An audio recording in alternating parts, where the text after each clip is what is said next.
কবিতাৰ শিৰোনাম চেলেং চাদৰৰ ভয়। কবি শফিকুল ইছলাম। আজি চেলেং চাদৰৰ আতিথ্য দেখি কাৰোবাৰ বুকু কঁপি উঠে। এনে লাগে যেন ৰাজনীতিৰ বজাৰত অতিথিৰ নামত সজোৱা চাদৰখনো ক্ষমতাৰ বলত ক্ৰয় কৰা পণ্য। চেলেং চাদৰ। চাদৰখন অসমীয়াৰ আৱেগ, সংস্কৃতিৰ অংগ। আৰু সংস্কৃতিত নাই কোনো ধৰ্মীয় প্ৰাচীৰ। চাদৰখনে নাজানে ভোটৰ ৰাজনীতি, নাজানে দল, নাজানে মন্দিৰ, নাজানে মছজিদ। চাদৰখনে কেৱল ক'ব বিচাৰে, অতিথি আহিছে, সন্মান দিয়ক। তথাপি সেই সংস্কৃতিয়ে যেতিয়া কোনো বিশেষ ব্যক্তিক সন্মান জনায়, তেতিয়াই কিছুমানৰ চকুত বিষ উঠি যায়। মনত ৰাখিবা, সন্মান বজাৰত বিক্ৰী হোৱা পণ্য নহয়, নহয় কাৰোবাৰ পোৱা ভিক্ষাত পোৱা সামগ্ৰী। সন্মান নিজৰ যোগ্যতাৰে অৰ্জন কৰা বিষয়। আজি চেলেং চাদৰখনো যদি সাম্প্ৰদায়িকতাৰ দাপনত জোখা হয়, তেন্তে কালি হয়তো গামোচাখনেও সন্দেহজনক হ'ব, জাতীয় দলীয় হ'ব, আৰু মুখৰ হাঁহিটো কাৰোবাৰ অনুমতি লৈহে দিব লাগিব। হে চেলেং চাদৰ, তুমি ভাগ্যৱান, তোমাক লৈ ইমান ভয়।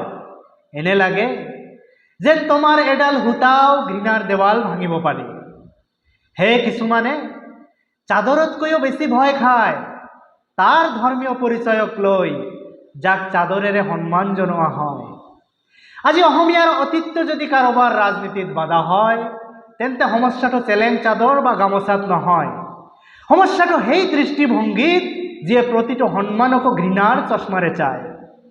ধন্যবাদ। কবিতাৰ শিৰোনাম চেলেং চাদৰৰ ভয়। কবি শফিকুল ইছলাম।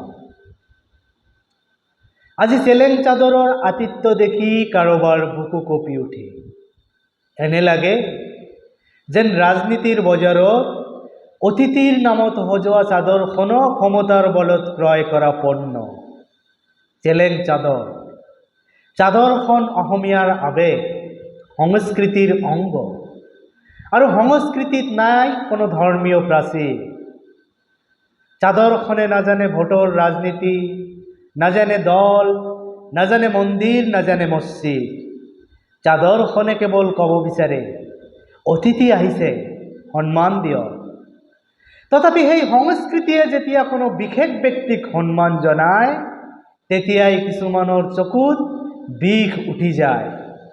মনত ৰাখিবা, সন্মান বজাৰত বিক্ৰী হোৱা পণ্য নহয়, নহয় কাৰোবাৰ পোৱা ভিক্ষাত পোৱা সামগ্ৰী। সন্মান নিজৰ যোগ্যতাৰে অৰ্জন কৰা বিষয়। আজি চেলেং চাদৰখনো যদি সাম্প্ৰদায়িকতাৰ দাপনত জোখা হয়, তেন্তে কালি হয়তো গামোচাখনেও সন্দেহজনক হ'ব, জাতীয় দলীয় হ'ব, আৰু মুখৰ হাঁহিটো কাৰোবাৰ অনুমতি লৈহে দিব লাগিব। হে চেলেং চাদৰ, তুমি ভাগ্যৱান, তোমাক লৈ ইমান ভয়। এনে লাগে যেন তোমাৰ এডাল সূতাও ঘৃণাৰ দেৱাল ভাঙিব পাৰি। হে কিছুমানে চাদৰতকৈও বেছি ভয় খায় তাৰ ধৰ্মীয় পৰিচয়ক লৈ, যাক চাদৰেৰে সন্মান জনোৱা হয়।